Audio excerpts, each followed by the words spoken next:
New job accepted, but freaking out because of relocation required. So, now before we dive in, just a quick reminder.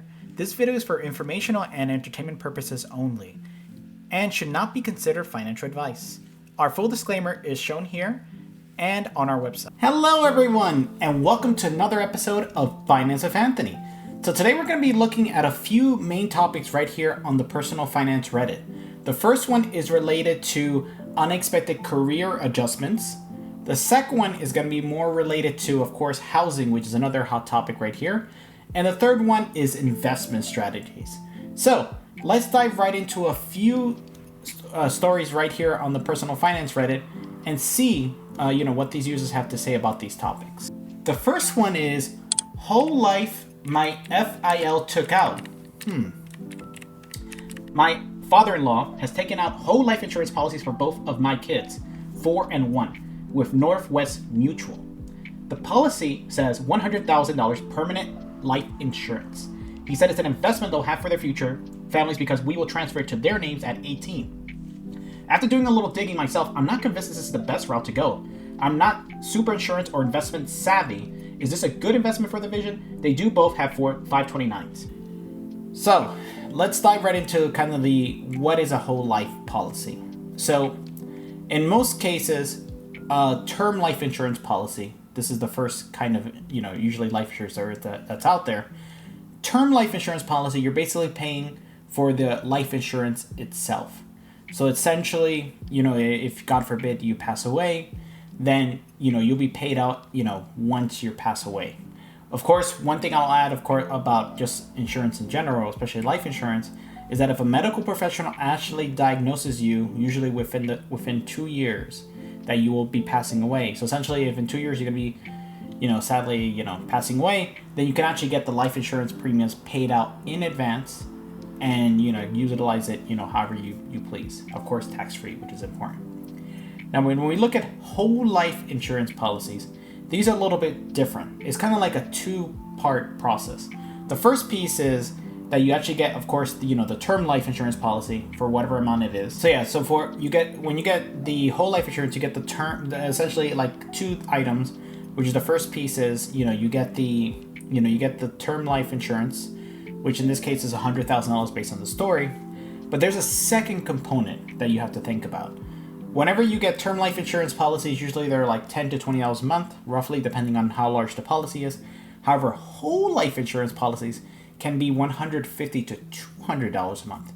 Now, you're probably asking, what the heck is the difference? Why is there so much a bigger premium on the whole life? So the whole life, what many people kind of say is that this is kind of like an infinite money glitch, is what people say. So essentially, what you can do with the whole life insurance policy is that excess that so essentially, let's say you have the $150, $10 of that is going to go towards the term life, which is the $100K. However, the $140 is actually going to be invested, is what they're saying. And essentially what you can do with that money that's invested is that you can actually pull it out. You can actually take money out of a whole life insurance policy and then use it for, whatever you please. Now, the caveat is, and I've heard this a lot of times throughout my years, is that whole life insurance tends to be a little bit not really what's as expected. I would say I would never go near these because the fees are insane. In a lot of cases, there are people who have whole life insurance policies for 2 or 3 years, and most of them don't really see a return on investment on the excess amount that they're paying. So essentially, the $140 additional that I mentioned here is supposed to be invested, on your behalf, but essentially a lot of it's going into fees. So essentially, afterwards, you're not going to have anything left, and that's why whole life insurance policies to me is not something I would get. I would stick with term life insurance policies, and then whatever excess you do have, if you do want to invest it, invest in an S&P 500, invest it in real estate, or invest it in something that will be an actual investment tool that you manage and see through to success. Alrighty, so let's move on to the next story.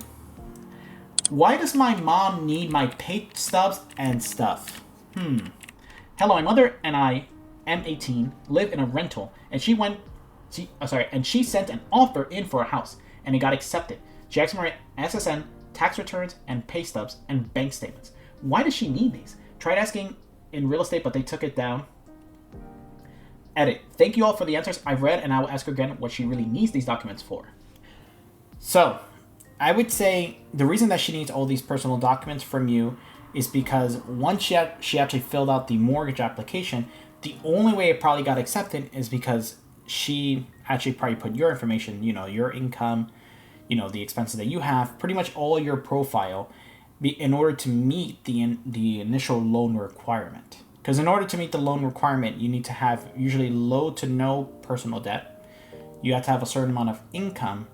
And in most cases, you need to also have the down payment, just to meet not just the down payment for the house, but also the closing costs.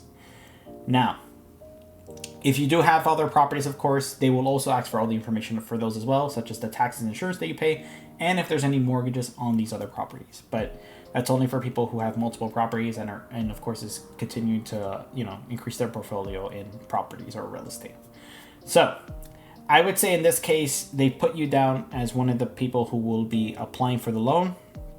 However, before you even put your name on the dotted line for these kinds of things, you have to think about, is the home, essentially going to be in your name, or are you more of a financial beneficiary, just to ensure that the loan is paid off and your income is put against it.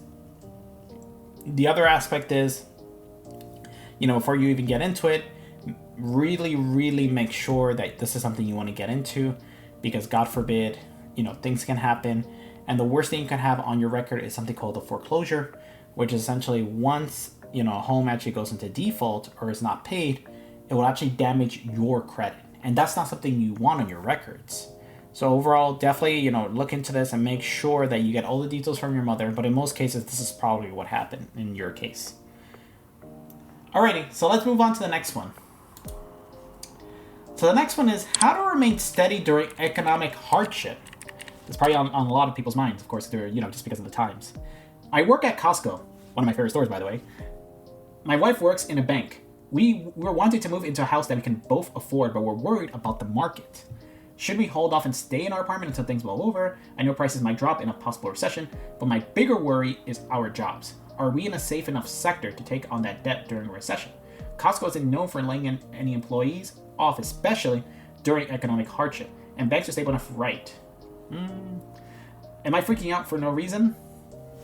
This is actually a very, very legitimate concern, because just to kind of address both sides of the house, banks, as much as we want to say don't go out of business, we've had a lot of history of banks going out of business. Not that I'm saying that the bank that your wife is working at is going to go out of business, but I'm just saying banking in general tends to have two things. One, when there's a strain on the financial sector, people are just not taking out loans as they used to. And the people who do take out the loans, if they are in a bad position, will probably not be paying the loans. And so far, in most cases, it's not that bad.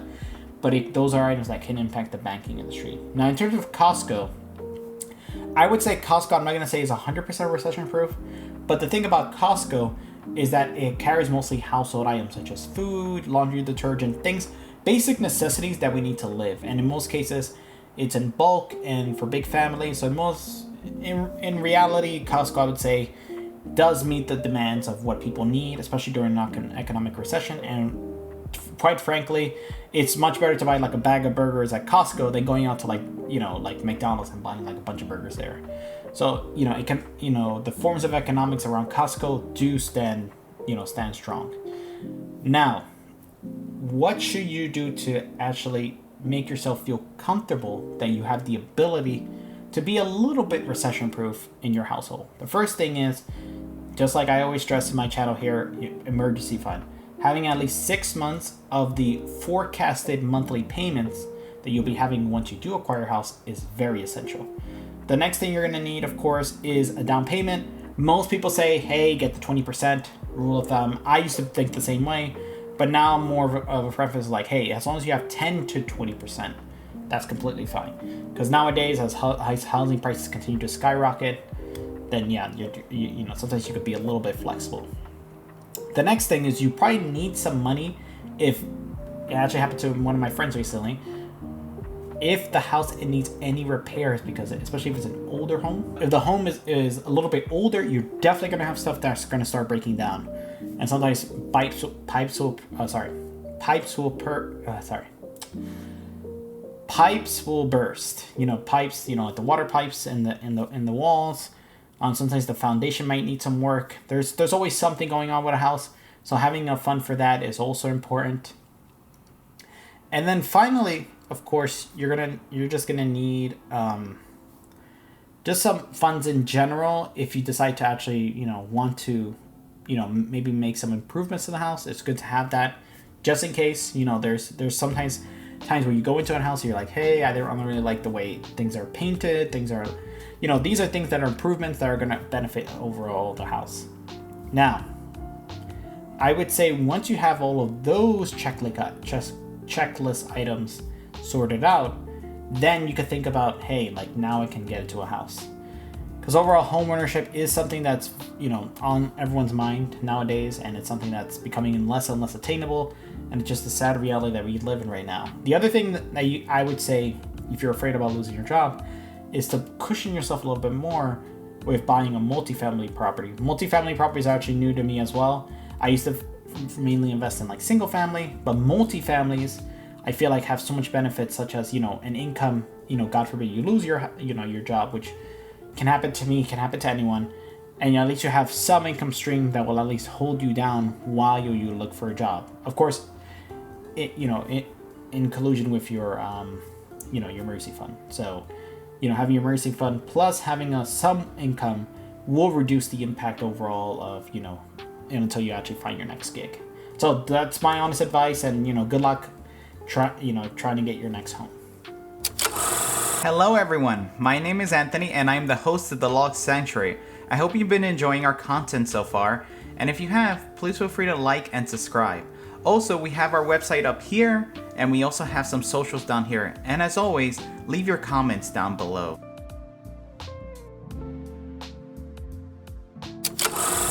New job accepted, but freaking out because of relocation required. So, this next story is a little bit tricky about relocation, so let's see what it's all about.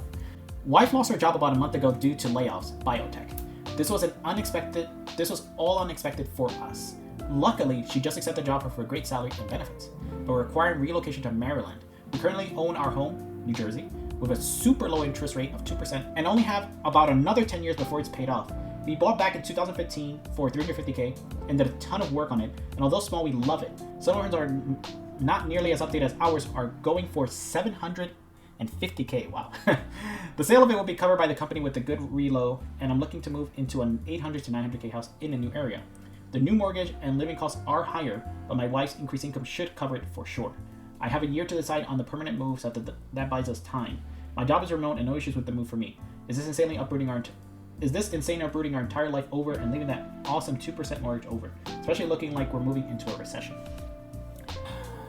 So I'm going to be very transparent on this one. So I would say, this is my personal opinion, I would say never ever relocate for a job unless it's like the last thing you got to do. Before I would even move to another location, I would really look at a few of the economic factors, such as 1, is it a higher cost of living area? 2, how are the taxes there? And then 3, the comfortability of the area. So what I mean by that is that sometimes there are a couple, sometimes you might move to an area that is a little bit more rural, a little bit more suburban, so you will have to have a car, and to me, like, convenience is very important. So I would say, if possible, if you could, instead of renting your house, there are other options out there. So a lot of banks, what they'll do for you, if you're okay with it, is instead of actually selling off your house, you could actually do something called a refi. I know you already have like a small 2%, it's 2% you have right now on your loan, so you probably don't want to do a refi on it. But if you're planning to actually get another loan for the house you're going to be getting, then you can, that's an option. I would say before you even think about relocating, definitely exhaust all of your options here, and especially in the area you live in, because overall, one thing that can happen, and it's happened countless times to a lot of people, is that you move to another state, for a job, you set roots in this new location, and then bam, you no longer have a job. Because as difficult as it is to get a job and then relocate to a new place, may seem like all the struggles are worth it, but at the same time, think about it this way. An employer has the right to just terminate your agreement at any time with little to no legal recourse in most cases. You probably could get some money out of it, but at the same time, think about it logically. Are you even going to like the new location you're going to be in? Maybe the best, choice for you would be to actually rent your house here in Jersey. And then instead of selling it, you can actually, spend 1 year in Maryland, maybe rent out a unit or something, and just kind of take it in. Because I feel like sometimes if you're too rash with your decision, you might end up regretting it. And then, thinking about moving back, and then you can't because things are just crazy. Just like you said, housing prices are skyrocketing. It's just really bad. So overall, I would say that's my honest opinion. And I personally would never relocate, for any job, because it's just so easy for an employee to fire you, and after all the work you've done to get the job and to relocate, it just doesn't make sense to me. So let's move on to the next one. I have had a Roth IRA for years. Never knew you had to invest. Okay, so I started my Roth when I was 18 at my local bank, and I have just realized none of the money was ever invested. I'm only 22 now, so it has been 4 years, but I can't help but feel somewhat dumb for overlooking this for so long. I'm graduating college student and have just accepted a job offer, which will pay me more in a single month than my current yearly wage. Any tips? What should I invest in? I'm not knowledgeable in the slightest about this stuff and would appreciate, any and all advice. So, I'm sorry to hear about what happened. Overall, a Roth is essentially your money. So it's your money, and a Roth has the ability to act on your behalf. So, you can actually invest this Roth in the stock market. You could invest it in funds such as the S&P 500, ETF funds, real estate investment trust funds. But what most people don't actually know is that you could also even use, Roth IRAs to actually go out there and buy real estate. So a self-directed IRA, which is one that you manage, you can actually, there's a limit to how much you can actually put into a Roth, of course, every year. But if you have the ability to actually increase the amount that's in the Roth, especially investing early on, especially consider you're at a young age, if you can actually get that Roth to a big enough size, you could even invest in real estate if you really wanted to. And the great thing about the Roth is that it should be tax-free. So essentially, if you buy a house, you sell it within the Roth, you're not going to be paying any taxes as long as it remains within the Roth account. So lots of great opportunities out there. I would say start off with the S&P 500 or stocks/ETFs to kind of grow the fund. And then if at one point you want to start investing in real estate, you could actually, and sell off the stocks. The gain shouldn't be taxed because it's in a Roth. And then use that puppy to buy real estate if that's what you want to start doing. So that's my honest opinion. And yeah, keep investing in Roths, and just everyone out there, make sure you invest that puppy, because if not, you're going to be losing out on some gains. So let's move on to the next one. S&P 500 funds investment only, not diversified. I have $300K invested in a couple's S&P 500 ETFs only. I don't do individual stocks. Should I branch out more? Sorry to worry that I have too much put in S&P 500. I'm 37. So my honest opinion is that if I were to invest into a stock fund, it'll probably be one that's based on the S&P 500. And the reason for that is because the S&P 500 has, historically done really well. It's usually gained between 8 to 12%, and overall is pretty, I'm not going to say the safest investment, but a pretty safe investment in the sense of it's pretty diversified into the top 500 companies out there. So essentially, as a company, goes under, God forbid, then it gets replaced by the next top 500 company. So overall, I think it's a really solid investment overall, and it has proven over the years that it continues to grow. It has a combination of mostly growth stocks. So overall, the ETF has seen some great gains overall. Lots of people out there who invest in this in the S&P 500 over 30 to 40 years have seen their account, probably in the millions, depending on of course, how much you put in. But in most cases, even if you put in 500 to 1,000 every month into this fund, you could see a really drastic rate of return with using the S&P 500. The only thing I would say is if you ever do in the future decide to diversify, then I would say think about what you want to diversify into. Is it going to be real estate? Is it going to be cryptocurrency?